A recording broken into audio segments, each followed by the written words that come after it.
En el sistema informativo INRAI, El Imparcial, un invitado.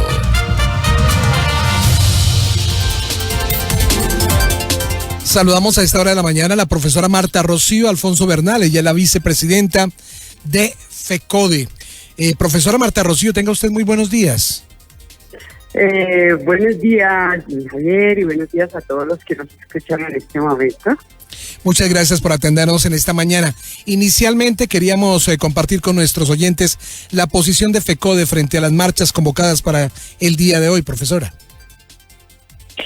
Sí, mire, nosotros nos hemos sumado a las marchas desde un llamado a la paz, desde un llamado a la vida, a que cesen los asesinatos, las masacres, a que se busque en este país salidas democráticas para viabilizar pues esta dura situación que estamos viviendo, porque fuera de la pandemia que ha generado el COVID, estamos viviendo una pandemia que es la muerte, que por todo lado ha generado una situación muy complicada, y obviamente un llamado al gobierno nacional en torno a varios de nuestros derechos, a las peticiones que se han hecho desde el Comité Nacional de Paro por una renta básica, por matrícula cero, por una financiación a las pequeñas y medianas empresas que hoy están en quiebra. Y obviamente desde el sector educativo nosotros hemos tenido una posición frente a cómo se ha atendido toda la emergencia sanitaria en la educación. Entonces digamos que es esto. Y claro, aquí el punto que generó que saliéramos fue todo lo que pasó el 9 y 10 de septiembre, donde viene dándose una campaña de señalamiento y no buscando realmente dónde están las razones de la inconformidad social y pues de este levantamiento ante lo que se presentó en las estaciones de policías y la brutalidad policial. Sí, la situación de los profesores por cuenta de la pandemia en términos generales, ¿cuál es? Teniendo en cuenta pues obviamente lo que tiene que ver con la virtualidad.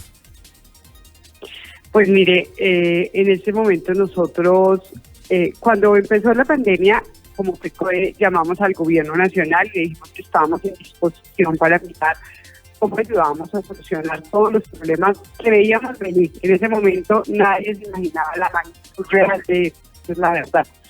En abril ya nosotros construimos un documento, llamamos al ministerio, lo radicamos a finales de abril, como el 2 de mayo, donde llamábamos y decíamos al gobierno, declare la emergencia educativa también, para pactar un año escolar y hacer unos acuerdos y poder avanzar en el año escolar y preparar las condiciones para el regreso, por partes, como sea, pero prepararlas con tiempo, porque nosotros conocemos las dificultades de las instituciones educativas para llevar a cabo unos protocolos de bioseguridad.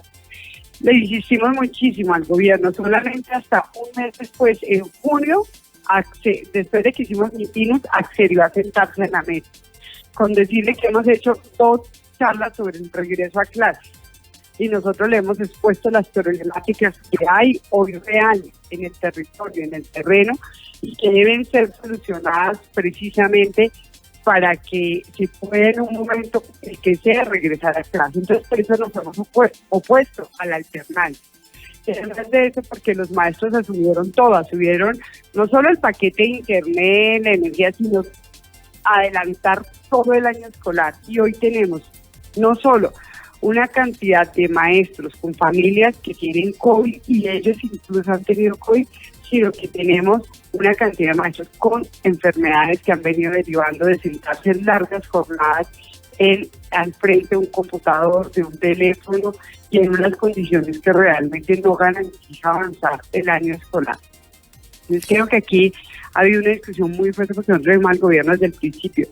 Hay que pensar desde el principio en ir acondicionando las instituciones, y entonces se pretende en menos de nada sin recursos garantizar que se vuelva a clases cuando nosotros sabemos que no hay condiciones de saneamiento básico, de agua potable, de baños suficientes, hay sobrecupo en las aulas. No tenemos cómo mantener 3 metodologías al tiempo, presenciales, no presenciales y semipresenciales.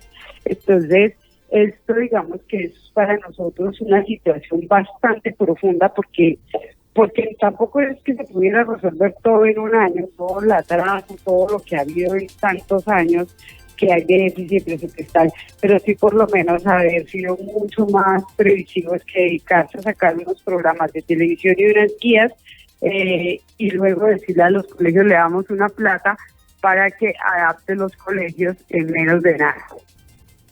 Sí.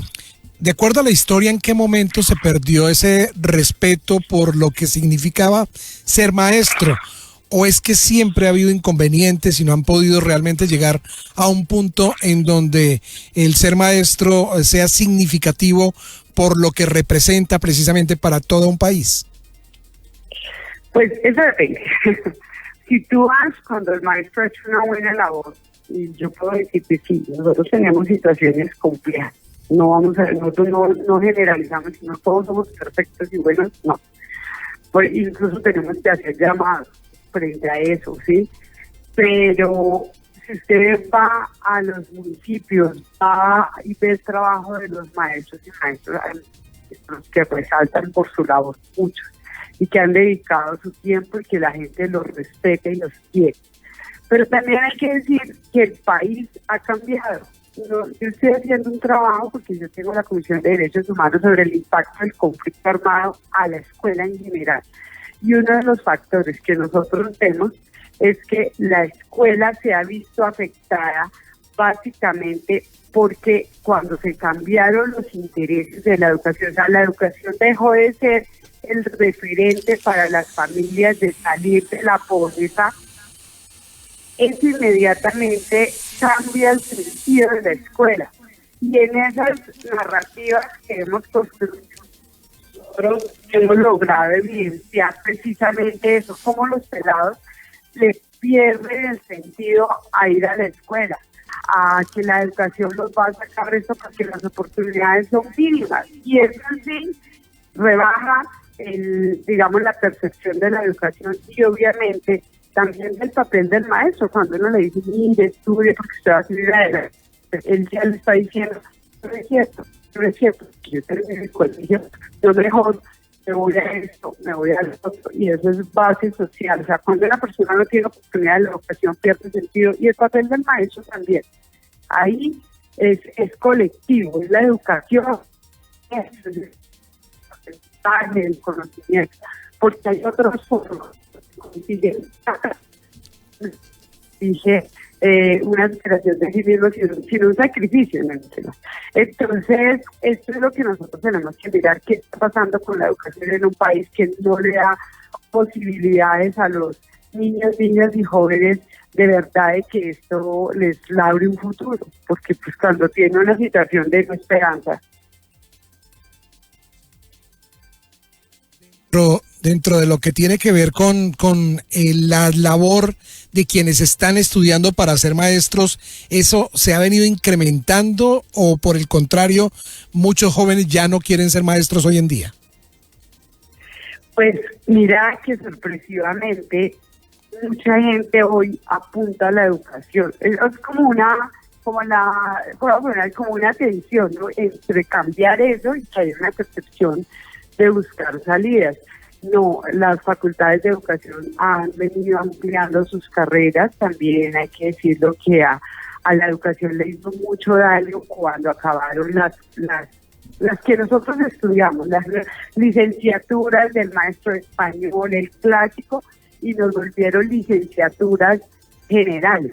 Sí, pues a mí me tocó las generales, pero tuve maestros que sí eran eruditos en su materia, y eso hizo mucho daño a la educación. Hoy se han vuelto a retomar esas licenciaturas en conocimientos especializados, o sea, el de matemáticas, el de español, el de ciencias, el de inglés, el resto salimos con pasos en énfasis, y eso también le hizo perder sentido a la enseñanza.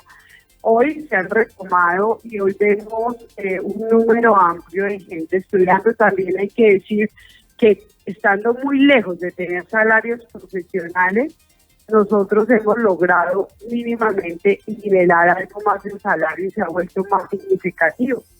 Entonces, pero seguimos diciendo que la educación se aborda más desde las normales y desde sectores populares, porque difícilmente lo voy a decir, en estratos altos, la gente opta por estudiar una carrera como la licenciatura. Eso yo lo veo uno, eso es muy raro que esté en una facultad de educación, vea a alguien de buenos recursos haciendo esta carrera. Eso es difícil, pero sí hay unos sectores, y obviamente voy a decirlo así, que las normales y las licenciaturas han sido también un trampolín de sectores sociales, sectores incluso rurales, para poder acceder porque es más fácil, entre comillas. Y esto también muestra que falta exigencia en la formación docente, mejores niveles desde los niveles de la normal, ¿sí? Para que sean los mejores en educación como son en otros países. En otros países ser maestro es muy difícil porque los niveles académicos son exigentes, pero eso corresponde también al salario y a la proyección que se tiene de vida cuando usted se vincula como maestro. Sí, en Colombia se habla mucho de la virtualidad y que hacemos creer o que realmente Colombia es un país digital, cosa que no es cierto. Ustedes han tenido que encontrarse con la realidad. Existen escuelitas aquí en nuestra región, por ejemplo, donde hay tabletas pero no hay internet, donde lamentablemente la señal incluso del teléfono no llega. Ese reto es complejo para los profesores, pero ¿cómo hacer para que realmente Colombia entienda que más allá de lo digital, la intención es realmente llegar a los sitios más apartados y poder atender a los niños y niñas de todos estos sectores? Sí, Mini, nosotros entre las cuestiones que le planteamos al gobierno era plantear que la conectividad debería ser un derecho fundamental, un derecho básico ahorita, como el agua, como la luz. Y creo que hoy vemos la necesidad, porque si nosotros supiéramos que la pandemia termina este año, algo hacíamos para solucionarlo, pero como ustedes ven, tiene un rebrote, un segundo rebrote en Europa, pero hay que decir que las cifras que están alarmadas en Europa todavía están por debajo de las diarias en Colombia. Entonces, pero esa situación va a estar larga y es muy preocupante porque si se hubiera solucionado un problema de conectividad y de electricidad, yo tengo instituciones educativas, no hablando de ahorita, que las salas de sistemas tienen dos tomas y hay que cargar 45 tabletas o 35 tabletas. Entonces, en ese sentido, nosotros vemos cómo hay una situación bien compleja, ¿sí? Para que los niños y las niñas puedan conectarse. Entonces, estamos hablando de conectividad, estamos hablando de software, estamos hablando obviamente de tabletas y computadores, pero sobre todo de pensar en solucionar esto, digamos, sabemos cuánto dure es transitorio, pero es solucionar las condiciones. Mire, si aquí se hiciera la reforma del Sistema General de Participaciones, se le inyectara plata a la educación sin corrupción, porque el problema es que inyectan plata y se va mitad en corrupción. Nosotros lograríamos unas instalaciones para poder hoy pensar, por ejemplo, en el regreso a clases. Sí, con todas las dificultades y sabiendo todo lo que ha pasado en Europa, pero es que en Europa contrataron la tercera parte de los maestros que había para poder hacer grupos más pequeños y allá tienen 2 maestros por cada salón. Entonces, ¿cómo pretendemos nosotros que en Colombia se solucionen estas situaciones? Ahora, la conectividad tiene que tener un propósito y un fin en el futuro, porque obviamente esto muestra la necesidad y la importancia de la conectividad, pero también tiene que ser un currículo, porque el problema principal es que los niños se están quedando expuestos largas horas, los que tienen aparatos a dispositivos que los está desgastando. Ya tuvieron colegios que están regular bien, entonces toda esta discusión de lo digital tiene que ver con una necesidad de comunicación de un mundo que nos tocó vivir, de un mundo interconectado, pero que la pandemia no puede ser la disculpa o para decir que no sirve y irnos al extremo y que hay que acomodar esto porque el proyecto es socializar o darle un papel que no corresponde, sí, porque eso no desarrolla a una persona integrante. Sí, Profesora, ¿cómo hacer para que los niños y niñas entiendan que en un país, para que sea realmente democrático, para poder acabar con la corrupción, el que ellos participen es fundamental, y participar significa en las urnas, en votar, en tomar partido? ¿Cómo lograr eso más allá de cualquier otra circunstancia? Porque vemos que lamentablemente los jóvenes no están comprometidos con los votos, con participar en lo que tiene que ver con el trabajo en las urnas. Sí, mire, yo creo que hay algo que se ha hablado de competencias ciudadanas que a veces se han desdibujado, pero que también tiene una mirada de la necesidad de más que verlo como una competencia. Esa es una discusión que tenemos nosotros, es la necesidad de que los niños y niñas interpreten su país, darles herramientas, pero por ejemplo a eso se ha llamado pedagogía crítica. Pedagogía crítica es la capacidad de los niños y niñas de leer, de tener las herramientas para leer su país y para asumir responsabilidades de pequeños, como seres políticos que somos todos. Pero hoy usted puede escuchar que nos dicen adoctrinadores por hablar de pedagogía crítica. Pedagogía crítica no es decirle a usted quién es el malo ni quién es el bueno. Pedagogía crítica no es señalar a X o a Y. Eso no es pedagogía crítica, eso ya es, digamos, proselitismo. Nosotros hablamos de pedagogía crítica cuando usted le hace leer a un niño en su entorno, y voy a poner un ejemplo, entiende que debe presentar los recursos porque hoy está en crisis el sistema, y este niño sabe que hay que oponerse o hay que promover X o Y políticas, y en ese sentido participa en elecciones porque elige personas. Pero si el que elige dice mentiras, si el que elige le dice que no va a hacer fracking y después hace fracking, entonces esto genera una condición. Entonces yo creo que aquí hay una apuesta también de restablecer derechos, pero está al otro lado de que los niños y niñas vean que cuando la gente vota sí se generan los cambios, y los candidatos también cumplen con sus programas políticos, porque uno le dice, ay, pero para qué, si una cosa dicen en campaña y otra cosa hacen cuando ya están en el poder. Eso ya genera extensionismo, porque le dice, ¿para qué voto si va a hacer lo que quiere? ¿Sabes? Esto son desconfianzas, y es que el país tiene un problema grave. Eso, pues, que ya la en las que digamos, se les a la gente y no se cumple.